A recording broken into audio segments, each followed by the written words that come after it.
അതിരപ്പിള്ളിയിൽ മസ്തകത്തിൽ മുറിവേറ്റ കാട്ടാനയ്ക്ക് വിദഗ്ധ ചികിത്സ ഉറപ്പാക്കാനുള്ള നടപടികൾ തുടങ്ങിക്കഴിഞ്ഞു. ഡോക്ടർ അരുൺ സഖറിയുടെ നേതൃത്വത്തിലുള്ള സംഘം ആന നിലയുറപ്പിച്ച എസ്റ്റേറ്റ് 1-ാം ബ്ലോക്കിലേക്ക് തിരിച്ചിട്ടുണ്ട്. നമുക്ക് ദൃശ്യങ്ങളിൽ കാണാൻ കഴിയുന്നത് ഈ കൊമ്പനെയാണ്. CV അനുമോദ് വിവരങ്ങളുമായി. അനുമോദ്, ഈ കൊമ്പനുള്ള സ്ഥലം നേരത്തെ തന്നെ ട്രാക്ക് ചെയ്തിരുന്നു. ഇനി അറിയേണ്ടത് ചികിത്സ നൽകാൻ അതിനുള്ള ആദ്യപടി എന്ന നിലയിൽ മയക്കുവെടിക്കൊക്കെ കഴിയുന്ന ഒരു സ്ഥലമാണോ സാഹചര്യമാണോ അവിടെ ഉള്ളതെന്നാണ്. എന്താണ് വിവരങ്ങൾ?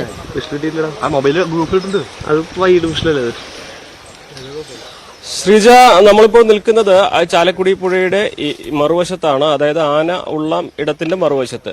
നമുക്കിപ്പോൾ ഇവിടുന്ന് ദൃശ്യങ്ങളിൽ കുറച്ച് ദൂരെ കാണാൻ കഴിയുന്നുണ്ട് ആനയെ. ആന നേരത്തെ പൊടി ഉയർത്തി വീശുന്നതും അതുപോലെ തന്നെ നീങ്ങുന്നതും അനങ്ങുന്നതൊക്കെ നമുക്ക് ഇവിടുന്ന് കാണാൻ സാധിക്കുന്നുണ്ട്.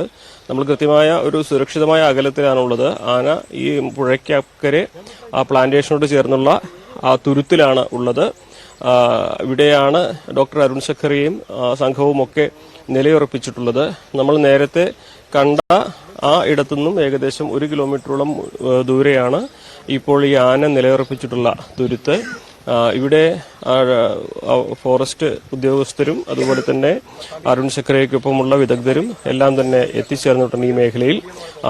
അവർ ഈ ആനയുടെ നിലവിലുള്ള ആരോഗ്യസ്ഥിതി നിരീക്ഷിച്ചതിന് ശേഷമാകും തുടർ നടപടികളിലേക്ക് പോവുക. അതായത് രാവിലെ 2 സാധ്യതകളായിരുന്നു പങ്കുവച്ചിരുന്നത്. ഒന്നുകിൽ ഇന്ന് തന്നെ മയക്കുവെടി വെച്ച് ആനയ്ക്ക് ചികിത്സ നൽകുക, അതല്ലെങ്കിൽ കുങ്കിയാനകളെ കൊണ്ടുവന്ന് അവയുടെ സഹായത്താൽ ആനയെ നിയന്ത്രിച്ച് മയക്കുവെടി വെച്ച ശേഷം ചികിത്സ നൽകുക. ഇതിലിപ്പോൾ ഇന്നത്തെ സാഹചര്യത്തിൽ ഇന്ന് തന്നെ മയക്കുവെടി വെച്ച് ചികിത്സ നൽകാൻ കഴിയുമോ എന്നതാണ് ഇപ്പോൾ ഡോക്ടർ അരുൺ സഖറിയും സംഘവും പരിശോധിച്ചുകൊണ്ടിരിക്കുന്നത്. ആന നീങ്ങുന്നുണ്ട്, പല ഭാഗത്തേക്ക് പതുക്കെ നടന്ന് നീങ്ങുന്നുണ്ട്. അതുകൊണ്ട് തന്നെ ഇതിന് മയക്കുവെടി വയ്ക്കാൻ ഇതുവരെ കഴിഞ്ഞിട്ടില്ല. നിലവിലെ സാഹചര്യത്തിൽ ഇതിന്റെ സുരക്ഷിതമായ ഒരു അകലം കൂടി നോക്കിയ ശേഷമേ ആനയ്ക്ക് മയക്കുവെടി വയ്ക്കുന്ന കാര്യം തീരുമാനിക്കാൻ കഴിയുകയുള്ളൂ.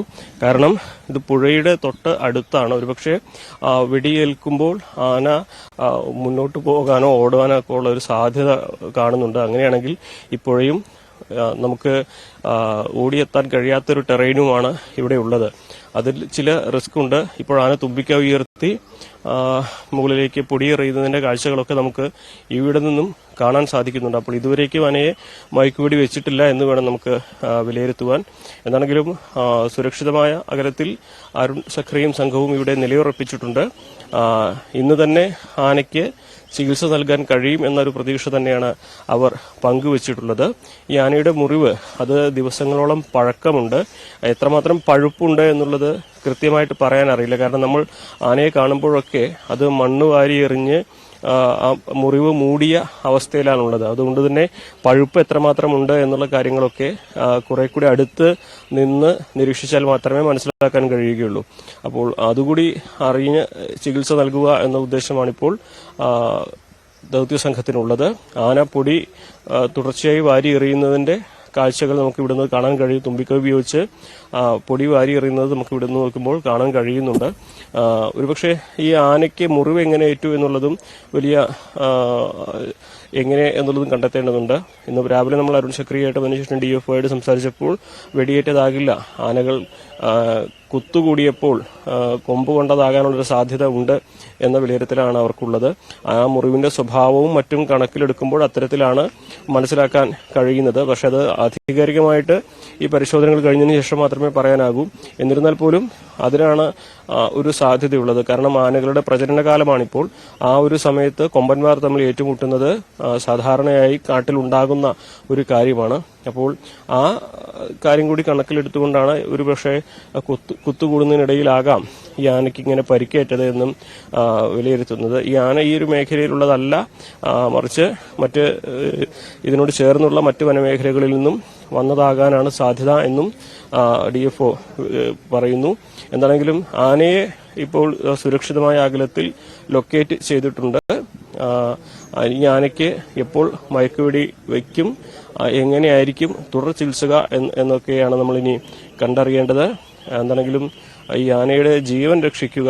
കാരണം മുറിവ് പഴുത്ത് മസ്തകത്തിലാണ് ഉള്ളത്. അതുകൊണ്ട് തന്നെ അതിനേറെ അപകട സാധ്യതയുണ്ട്.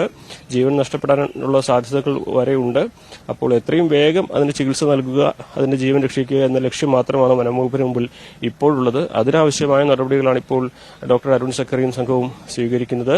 നമ്മൾ ഈ നിൽക്കുന്ന ഇടം അത് പ്രത്യേകം എടുത്തു പറയുന്നത് എന്താണെന്ന് വെച്ചാൽ, നമ്മൾ കൃത്യമായ സുരക്ഷിതമായ അകലത്തിൽ തന്നെയാണ് നിൽക്കുന്നത്. പുഴയുടെ മറുകരയിൽ ആണ് നമ്മളുള്ളത്. ഈ പുഴയ്ക്കക്കരെ ഒരു തുരുത്തിൽ റബ്ബർ എസ്റ്റേറ്റുകളോട് ചേർന്ന് കുറ്റിക്കാടുകൾ നിറഞ്ഞ, മരങ്ങൾ നിറഞ്ഞ ഒരു ഭാഗത്താണ് ആന നിലയുറപ്പിച്ചിട്ടുള്ളത്. ആന വലിയ ശക്തിയിൽ തന്നെ പൊടി വാരി മുകളിലേക്ക് വലിച്ചെറിയുന്നത് നമുക്ക് ഇവിടെ നിന്ന് കൃത്യമായിട്ട് കാണാൻ സാധിക്കുന്നുണ്ട്. ഒരുപക്ഷെ ആനയ്ക്ക് ഒരു പ്രകോപനമുണ്ടായാൽ അത് ഏത് ദിശയിലേക്ക് വരും എന്ന് പറയാനാകില്ല. ഒന്നാമത് ആന അവശനാണ്, പരിക്കേറ്റ അവസ്ഥയിലാണുള്ളത്. ആരോഗ്യസ്ഥിതി മോശമായതുകൊണ്ട് തന്നെ ആനയുടെ പ്രതികരണം എങ്ങനെയാകും എന്നൊന്നും പറയാനാകുകയില്ല. അതുകൊണ്ടാണ് ദൗത്യസംഘം അവർ നിശ്ചയിച്ച ആളുകളെ മാത്രം ഈ ഒരു മേഖലയിലേക്ക്, ഈ പുഴയുടെ മറുകരയിലേക്ക് വരാൻ അനുവദിച്ചിട്ടുള്ളത്. മറ്റ് ആനകളെ പിടിക്കാനുള്ള ദൗത്യം, അല്ലെങ്കിൽ ആനകളെ മയക്കുവെടി വയ്ക്കാനുള്ള ദൗത്യം പോലെയല്ല ഇതുള്ളത് എന്നുള്ളതും വളരെ ശ്രദ്ധേയമാണ്. അരിക്കൊമ്പനാകട്ടെ, അതിനുമുമ്പ് PT-7 ആകട്ടെ, ആ സമയങ്ങളിലൊക്കെ നമ്മൾ അരുൺ സക്കറിയുടെ സേവനം കണ്ടതാണ്. ഇത് അതിൽ നിന്നും തികച്ചും വ്യത്യസ്തമായ ഒരു മിഷനാണുള്ളത്. ആ 2 മിഷനുകളിലും ആനയെ മയക്കുവെടി വെച്ച് മയക്കി കുങ്കിയാനകളുടെ സഹായത്തോടെ വാഹനത്തിൽ കയറ്റി വേണം മറ്റൊരിടത്തേക്ക് കൊണ്ടുപോകാനെന്നിരിക്കെ, ഇത് ഈ ആനയ്ക്ക് പരിക്കേറ്റ ആനയ്ക്ക് ചികിത്സ നൽകുക മാത്രമാണ് ഉദ്ദേശം എന്നുള്ളതാണ്. അതിനെ അപേക്ഷിച്ച് ഇതിന്റെ ഒരു റിസ്ക് അത്തരത്തിൽ കുറവാണ്. പക്ഷെ ഇവിടെ ഒരു പ്രധാന പ്രശ്നമുള്ളത് ആനയുടെ ആരോഗ്യസ്ഥിതിയാണ്. PT-7 ആവട്ടെ, അരിക്കൊമ്പനാവട്ടെ, അതൊന്നും ആരോഗ്യ പ്രശ്നങ്ങളൊന്നും തന്നെ ഇല്ലാത്ത ആനകളായിരുന്നു. അതുകൊണ്ട് തന്നെ മയക്കുവെടിയൊക്കെ അതിജീവിക്കാനുള്ള ഒരു ആരോഗ്യസ്ഥിതി അതിനുണ്ടായിരുന്നു. പക്ഷേ ഈ ആനയുടെ അവസ്ഥ എങ്ങനെയാണെന്നുള്ളത്, അതിന്റെ പരിക്ക് മുഴുവനായിട്ട് നിരീക്ഷിച്ച് മനസ്സിലാക്കിയതിനു ശേഷമേ ദൗത്യസംഘത്തിന് അറിയാൻ കഴിയുകയുള്ളൂ. അതുകൊണ്ട് തന്നെ ആനയുടെ ആരോഗ്യസ്ഥിതി, അത് നിൽക്കുന്ന ഇടം, സമയം, ഈ ഭൂപ്രകൃതി, ജോഗ്രഫിക്കലായിട്ടുള്ള ടെറൈൻ തുടങ്ങിയ പല ഘടകങ്ങൾ ഈ ഒരു മിഷന് നിർണായകമായിട്ടുണ്ട്. എന്താണെങ്കിലും നമുക്ക് ഈ ഒരു ഘട്ടത്തിൽ വിലയിരുത്താൻ കഴിയുന്നത്, ദൗത്യസംഘം ഈ ആനയുടെ പരിസരത്ത് തന്നെ നിലയുറപ്പിച്ചിട്ടുണ്ട്. ഇതുവരെ മയക്കുവെടി വെച്ചിട്ടില്ല എന്നുള്ളതാണ്. ശരി, CV അനുമോളാണ് വിവരങ്ങൾ നൽകിയത്. നമുക്ക് അതിരപ്പള്ളിയിൽ നിന്നുള്ള ഏറ്റവും പുതിയ ദൃശ്യങ്ങളാണ് കാണാൻ കഴിയുന്നത്. ആ ദൃശ്യങ്ങളിൽ ഈ പരിക്കേറ്റ കാട്ടാനയെ നമുക്ക് കാണാം. ആനയുടെ അടുത്ത് തന്നെ, അധിക ദൂരെ അല്ലാതെ ദൗത്യസംഘം എത്തിയിട്ടുണ്ട്.